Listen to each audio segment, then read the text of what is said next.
6 నెలల్లో పెళ్లి పథకంలో చేరండి. మీ ప్రియమైన వారికి 6 నెలల్లో పెళ్లి చేయండి. కృష్ణ సాయి బ్రాహ్మణ వివాహ పరిచయ వేదిక బ్రాహ్మణులకు మాత్రమే. మరిన్ని వివరాలకి కాల్ 8855592015 లేదా 9000333990.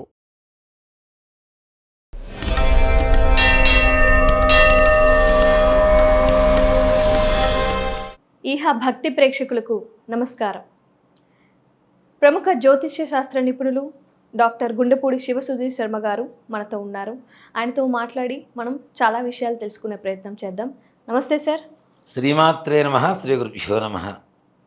బాగున్నారా? బాగున్నానన్న, మీరెలా ఉన్నారు? నేను బాగున్నాను. సర్వే జనా సుఖినో భవంతు. గురుగారు, మనం వింటున్నట్టయితే గరుడ పురాణం అనేది ఇంట్లో ఉంచకూడదు, ఇంట్లో కూర్చొని చదవకూడదు అని అంటూ ఉంటారు. అది నిజమేనా? అష్టాదశ పురాణాలు అని చెప్పి 18 పురాణాలు. 18 పురాణాలు ఎలా బ్రతకాలి, జీవన విధానం ఎలా సాగాలి, ధర్మ మార్గంలో ఎలా జీవించాలి అనేటువంటివి చూస్తూ ఉంటాయి.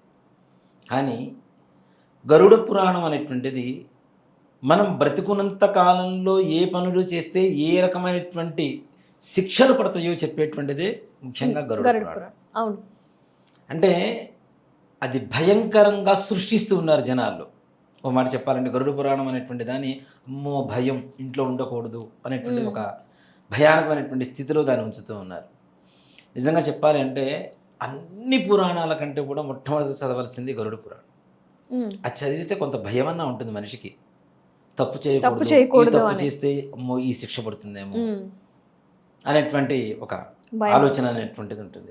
ముఖ్యంగా మన సనాతన ధర్మాన్ని పాటించేటువంటి వాళ్ళకి ఈ భయం అనేటువంటిది కూడా తప్పనిసరిగా ఉంటుంది. సనాతన ధర్మం పాటించిన వాళ్ళకి ఏముంటుంది, చచ్చిపోయిన తర్వాత ఎవరు చూడొచ్చారు, ఏం జరుగుతుందో అనేటువంటి ఒక ఇది ఎక్కువగా ఉంటుంది. కానీ నిజంగా చెప్పాలి అంటే గరుడ పురాణం గుళ్ళల్లోనే చదవాలి, ఎవరన్నా చనిపోయినప్పుడు శవం ముందే చదవాలి. శవం ముందు చదవడానికి ఏంటి పురాణం నాన్నది? అష్టాదశ పురాణాలు 18 పురాణాలు ఒక పురాణాన్ని తీసేస్తే సప్తదశ పురాణాలేగా, 17 పురాణాలే కదా. పురాణం అంటే ఏంటి? మనమేదో ముక్తి కోసమో ప్రవచనం కోసమో చదువుకునేటువంటిదో వినేటువంటిదో కాదు. ఓ మాట చెప్పాలంటే మానవ జీవన విధానాన్ని తెలిపేటువంటివే పురాణాలు కదా. అలాంటి దాన్ని తీసుకెళ్ళి శవం ముందు మాత్రమే కూర్చొని చదవండి, ఈ విడి రోజుల్లో చదువుకోకూడదు, అసలు ఇంట్లో పుస్తకమే ఉండకూడదు అనేటువంటిది కూడా చాలా మంది నానుడిగా చెప్తూ ఉంటారు. ఇంట్లో కూర్చొని చదవకూడదు అని కూడా అనేస్తున్నారు. గరుడ పురాణం అంటే ఏదో పాపంలా. నిజంగా ఒక మాట చెప్పాలంటే ఏ పురాణం చదివినా భక్తితో చేయాలి, పవిత్రతతో చేయాలి. అన్నిటికీ మించి జాగ్రత్తతో చదవాల్సిన పురాణమే గరుడ పురాణం. చాలా జాగ్రత్తగా. దాంట్లో నిజంగా గరుడ పురాణంలో రాస్తారు నాన్న, ఇప్పుడు మనకి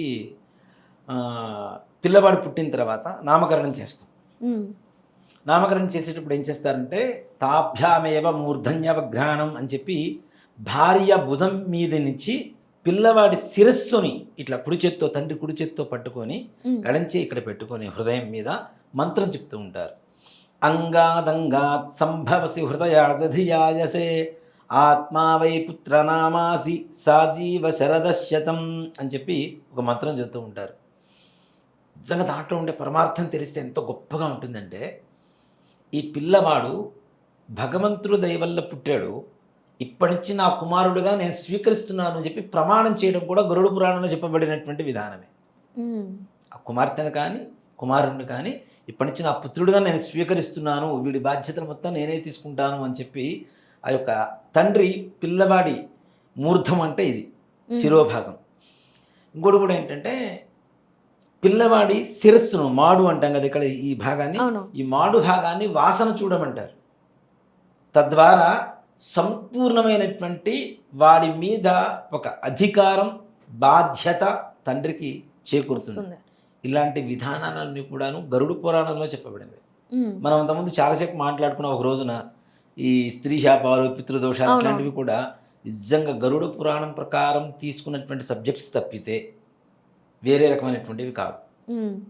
నిజంగా ఒక ఆత్మ ఎలా ఘోషిస్తుంది, ఎలా ప్రయాణం చేస్తుంది, ఎన్ని రోజులు ఎక్కడ ప్రయాణం చేస్తుంది, ఏ రకమైనటువంటి శిక్షలు అనుభవిస్తుంది, తదుపరి ఏ స్థానం పొందుతుంది అనేటువంటిదే గరుడ పురాణం ముఖ్యంగా చెప్పుకోవాలండి.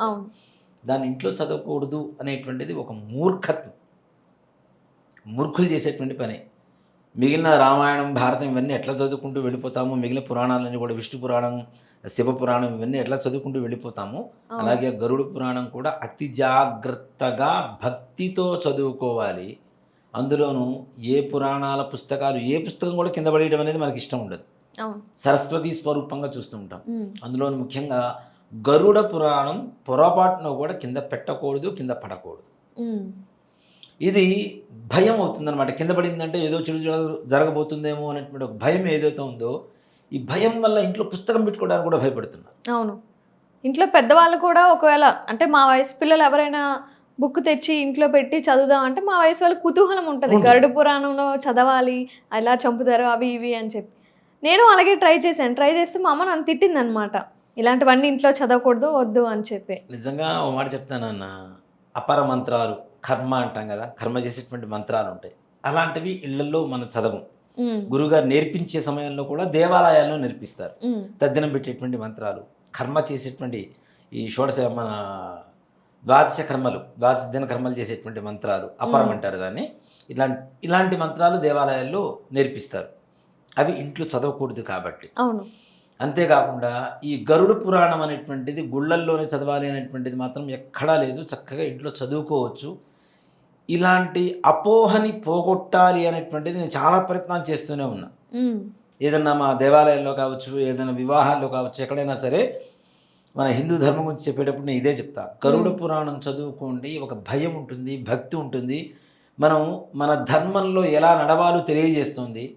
దయచేసి దాన్ని ఇంట్లో పెట్టకూడదు అనేటువంటి అపోహ నుంచి బయటికి రండి. దేవాలయంలో చదువుకోవాలి, లేదంటే ఎవరైనా చనిపోయినప్పుడు మాత్రమే చదువుకోవాలి అనేటువంటి అపోహ నుంచి బయటికి రండి అని చెప్పి నేను చాలా ప్రయత్నాలు చేస్తూనే ఉన్నా. నిజంగా గరుడ పురాణం చదువుకుంటే ముక్తి మార్గానికి అతి చేరువలో ఉంటారు. ముక్తిని ఎలా సంపాదించాలి, భగవంతుడు ఏం చేస్తే మనకు ప్రసాదిస్తాడు అని చెప్పడమే గరుడ పురాణం యొక్క పరమార్థం. మరి అలాంటప్పుడు గరుత్మంతుడిని కూడా మనం పూజ చేయకూడదుగా. అదే లాజిక్ మాట్లాడితే ఒప్పుకోరు. విష్ణుమూర్తికి ఎదురుగా గరుత్మంతుడు ఉంటాడు. అవును. మరి ఒకటి, గరుడ పురాణం చనిపోయిన తర్వాత చదవాలంటున్నారు. కానీ సంతానం కావాలి అనుకునేటువంటి వారు, ఇప్పుడు వివాహం అయిన తర్వాత సంతానం కలగ చూడండి, అలాంటి వారికి కళ్యాణోత్సవం అప్పుడు గరుడ అంటే ధ్వజానికి గరుడ గుడ్డ అని ఒకటి కడతారు. గరుత్మంతుడిని పెద్ద బొమ్మ వేసేసి దానిపైన ధ్వజస్తంభం మీద కడతారు. అది నివేదన పెట్టినటువంటి ముద్దలు, అన్నం ముద్దలు ఏవైతే ఉంటాయో అవి ప్రసాదంగా తీసుకుంటే పిల్లలు పుడతారని చెప్పి నమ్ముతున్నారు అందరు మన వాళ్ళు. అవును. గరుడు ముద్ద అంటారు దాన్ని. ఆ ముద్దని ప్రసాదంగా తీసుకుంటే పిల్లలు పుడతారని నమ్ముతున్నప్పుడు మరి గరుత్మంతుడు ఇంట్లో ఉండడానికి తప్పేంటి, గరుడ పురాణం ఇంట్లో చదవడానికి తప్పేంటి, దానివల్ల వచ్చేటువంటి ప్రమాదం ఏంటి? ఎవరికో ఏదో జరిగింది అని చెప్పి, ఇప్పుడు శ్రీమంతం చేయాలి అనేటువంటిది శాస్త్రం నాన్న. శ్రీమంతం చేస్తే ఎవరికో ఏదో మరుసటి రోజు ఆ రోజు ఏదో జరిగింది. శ్రీమంతం చేయటం వల్ల జరగలేదు, వాడి కర్మ అలా ఉంది కాబట్టి ఆ తదుపరి జరిగింది. దీన్ని కలపకూడదు, దీన్ని ఆపాదిస్తున్నారు. దీనికి చాలా విషయాలు అలాగే చేస్తున్నారు. పుట్టినరోజు చేసుకోకూడదు. చాలా మంది కూడా ఏం చేస్తుంటారు, మాకు పుట్టినరోజు అలవాటు లేదండి. పుట్టినరోజు రోజున ఆయుష్యోహం చేసుకొని శివాలయానికి వెళ్ళి అభిషేకం చేసుకొని, లేదా ఇంట్లో రుద్రాభిషేకం చేయించుకుంటే ఆయుష్ పెరుగుతుందిరా, మృత్యుంజయుడు అనుగ్రహిస్తాడరా అని చెప్తూ ఉంటే మాకు అసలు పుట్టినరోజు అలవాటే లేదంటారు. పుట్టినరోజు రోజు చేసుకున్న అప్పుడు పూర్వకాలంలో ఎవరో వాళ్ళ ఇంట్లో ఎవరో చనిపోయి ఉంటారు, దాన్ని దీనికి ఆపాదిస్తుంది.